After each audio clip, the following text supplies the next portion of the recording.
پاکستان تحریک انصاف جس کی کچھ ہوا کم ہوئی تھی، یا پاکستان تحریک انصاف جو مومنٹم نہیں بنا پا رہی تھی، ڈی جی صاحب نے کمال مومنٹم بنایا. ہم نے بڑے عرصے کے بعد وہ مناظر دیکھے جو پہلے دکھائی نہیں دے رہے تھے. یعنی پشاور والے جلسے میں جس طرح لوگ نکل کر آئے ہیں اور جس طریقے سے وہ جلسہ گاہ بھری ہے، اور جیسے وہاں پہ لوگ آس پاس ارد گرد موجود تھے جو رپورٹر وہاں سے رپورٹ کر رہے ہیں. جن لوگوں سے میں نے بات کی، بہت سارے ہمارے ایسے جرنلسٹ ہیں جن کا کہیں پہ جھکاؤ بھی نہیں ہے. ہمیں تو مار مار کے انہوں نے ایک طرف کھڑا کر دیا نا، لیکن بہت سارے ہمارے جرنلسٹ ہیں جن کا کوئی جھکاؤ ہی نہیں ہے. وہ جرنلسٹ اپنے منہ سے چلا چلا کر کہہ رہے ہیں کہ جناب یہ کمال ہو گیا. عوام کے اندر بہت غم و غصہ ہے، بڑے جوش اور جذبے کے ساتھ بہت بڑی تعداد میں لوگ نکل کر آ گئے ہیں. اب لوگ نکل کر آئے ہیں، وہاں پہ جو تقاریر ہوئی وہ تو ایک الگ بات ہے، لیکن یہاں پہ سیکھنے کے لیے کچھ ہے کہ پاکستان تحریک انصاف کتنی میچور ہو گئی ہے. لڑائی لڑتے لڑتے عوام نے ان کے اوپر مہر لگائی ہوئی ہے کہ ہم نے ان کی شکل بھی نہیں دیکھنی. عوام نے ان شکلوں کو مسترد کیا ہوا ہے، اور یہ شکلیں جو ہیں یہ ان کو استعمال کیا جا رہا ہے ملٹری اسٹیبلشمنٹ کی جانب سے کہ آپ ہماری عزت بحال کروائیں. لیکن معاملہ فوج کی عزت کا نہیں ہے، فوج کا تو عزت بےزتی کا رولہ ہی نہیں ہے. ابھی انہوں نے ایک لڑائی لڑنی ہے، قوم فوج کے ساتھ کھڑی ہو جائے گی. یہ دیکھیں نا، ابھی ایئر فورس نے انڈیا کو مارا، قوم نے کتنا اپریشیٹ کیا ایئر فورس کو. ابھی جو ہماری زمینی افواج ہیں جائیں کشمیر کا ایک حصہ آزاد کروا لیں، قوم بڑی خوش ہو جائے گی، شاباش دے گی. لیکن جو گنجائش نہیں نکل رہی نا، وہ ملٹری اسٹیبلشمنٹ کے بارے میں نہیں نکل رہی. جو بڑے جرنیل ہے یا قیادت ہے جو پالیسی بنا رہے ہیں بلا وجہ. حالانکہ قائد اعظم محمد علی جناح نے انہیں منع کیا تھا کہ تم نے پالیسی نہیں بنانی، ان کی کھوپڑی میں بات گھستی نہیں ہے. قائد اعظم نے آپ لوگوں کو سمجھایا کہ آپ لوگوں نے پالیسی نہیں بنانی، یہ ہم نے آپ کو ڈیوٹی نہیں دی، یہ ذمہ داری آپ نے بلا وجہ نہیں اٹھانی. آپ نے آرام سے بیٹھنا ہے اور حکم کا انتظار کرنا ہے. جو آپ کا سویلین حاکم آپ کو حکم دے گا آپ اس کو بجا لائیں گے. بس آپ نے اتنا کام کرنا ہے. آپ نے اپنے دماغ پہ زیادہ زور نہیں دینا، آپ نے بندوق ہاتھ پہ رکھنی ہے صرف. لیکن یہ پالیسیاں بنانا شروع ہو گئے. اب وہ جو پالیسیاں بنانے والے چند جرنیل یا ملٹری اسٹیبلشمنٹ جسے ہم کہتے ہیں، ان لوگوں کے لیے پبلک میں گنجائش نہیں نکل رہی. اب یہ فوج کو بطور کور استعمال کرتے ہیں.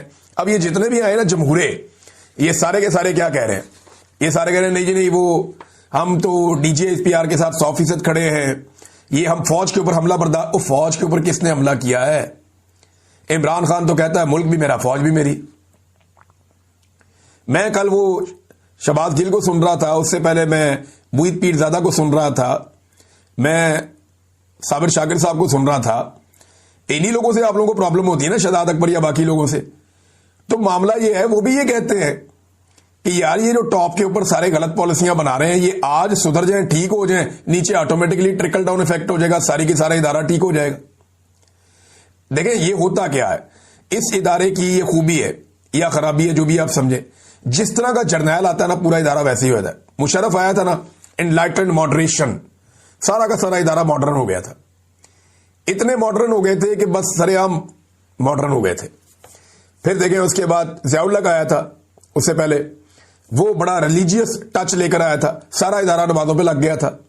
تو یہ اوپر سے نیچے ٹرکل ڈاؤن ایفیکٹ آتا ہے. یہ جس طرح کا اوپر لا کے بندہ بیٹھ جاتا ہے اسی طرح کا نیچے ماحول بن جاتا ہے.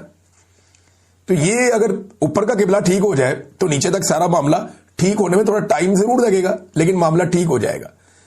اب آپ ایک ایک بندے کو پکڑ کے تبلیغ نہیں کر سکتے، آپ نے ٹاپ پہ ٹھیک کرنا ہوتا ہے، باقی سب ٹھیک ہو جاتا ہے. یہ بات مختلف لوگ مختلف انداز میں سمجھاتے رہتے ہیں، لیکن معاملہ کیا ہے، یہ فوج کا کور لے لیتے ہیں. یہ نا فوج کے اوپر چڑھائی، فوج کے ساتھ بدتمیزی. عمران خان کہتا ہے ملک بھی میرا، فوج بھی میری. فوج کو تو وہ کہتا کوئی نہیں، وہ یہ کہتا ہے کہ فوج کا اپنے سیاسی اور ذاتی مفاد کے لیے استعمال بند کیا جائے. جس کام کے لیے قوم نے یہ فوج پالی ہے اور جس کام کے لیے قوم نے یہ فوج رکھی ہے، فوج کو صرف وہ کام کرنے دیا جائے. بیرکوں میں جانے کے علاوہ اور کوئی رستہ نہیں ہے، یا تو میدان جنگ میں یا بیرک میں. یہی فوج کی ڈیوٹی ہے. یا فوج کو اگر کہیں بلایا جائے مدد کے لیے تو ان کو وہ آنا چاہیے، بالکل آنا چاہیے، ان کی وہ آئینی ذمہ داری ہے.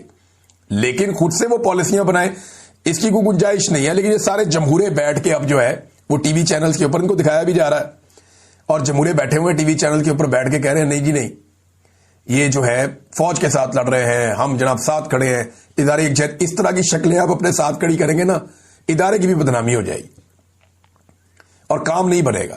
کیونکہ عمران خان کا جو فالوور ہے نا وہ بہت عجیب قسم کا ہے. میں ابھی جلسے پہ نہیں آیا، لیکن یہ بڑی زبردست بات ایک اوریہ مقبول جان صاحب نے کی، کیونکہ انہوں نے بات کی ہے تو یہ کریڈٹ انہی کو جاتا ہے جس طرح انہوں نے اس کو ایکسپلین کیا۔ معاملہ بھی یہی ہے کہ عمران خان کا دفاع کرنے والوں پر سورج غروب ہی نہیں ہوتا، سورج غروب نہیں ہوتا ان پہ جو لوگ عمران خان کا دفاع کرتے ہیں۔ یہ کہاوت نہیں ہے، یہ حقیقت ہے۔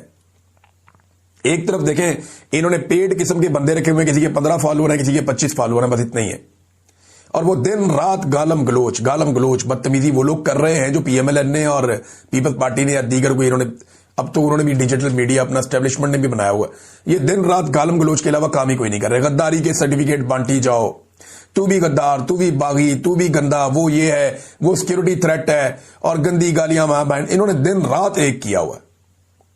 اور یہ جعلی اکاؤنٹ، ایک طرف پیسہ خرچ کر کے بےچارے اتنی محنت کر کے اتنی مشکل سے سارا کچھ کرتے ہیں، ساتھ اپنی برانڈنگ بھی کرتے ہیں۔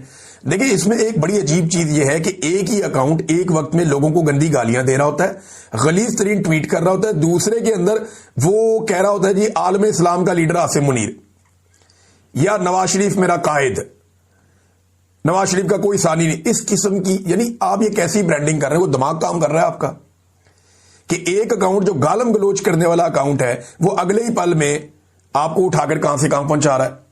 اور لوگ پھر گیم سمجھ جاتے ہیں، لوگ بیوقوف نہیں ہیں، ہر آدمی ڈیجیٹل میڈیا کو سمجھتا ہے، یہ بہت آسان میڈیم ہے، مشکل نہیں ہے۔ انہوں نے جب اس کو ڈیزائن کیا تو اس طرح ڈیزائن کیا تاکہ ہر عام آدمی کو سمجھ آ جائے، چاہے وہ ٹویٹر ہے، چاہے وہ فیس بک ہے، چاہے وہ یوٹیوب ہے، چاہے وہ انسٹاگرام ہے، یہ بڑا سمپلیفائی کر کے ان کو ڈیزائن کیا گیا۔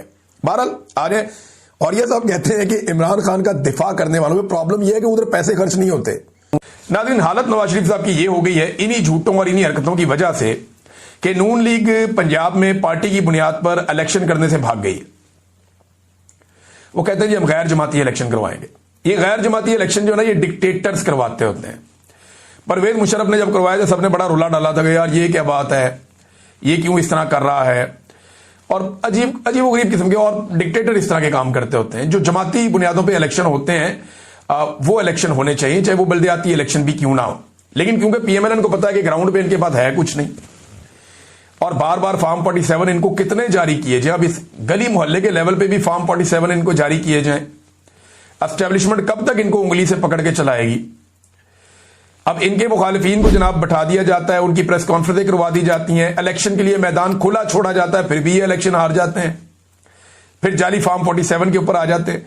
تو لوگ گراؤنڈ پہ جانتے ہیں کہ کون سا پروجیکٹ کس کا تھا، یہ زیادہ تر تختیاں ہی لگاتے ہیں، لہذا یہ سوچ رہے ہیں کہ پہلے غیر جماعتی الیکشن کروائیں اور اس کے بعد 30 دن کا ٹائم دے کے ساروں کو جماعتوں کے اندر شامل کروائیں، پھر تو ڈنڈا ہی ہے نا۔ اب جہاں اتنے سارے بندوں کو کنٹرول کرنا ہے اس سے بہتر ہے کہ پہلے جو بندے جیت جائیں ان کو شارٹ لسٹ کر دیا جائے، اس کے بعد ڈنڈا چلایا جائے، ان سب کو پی ایم ایل این کے اندر شامل کروایا جائے۔ یہ واردات ڈالنے کے چکر میں ہے یہ کہ جناب ایک پی ٹی آئی کے پاس ایسا کوئی انفراسٹرکچر نہیں ہے نا اس وقت پنجاب میں، بندے پکڑ لیے جاتے ہیں، گرفتار کر لیے جاتے ہیں، سزائیں دے دی جاتی ہیں،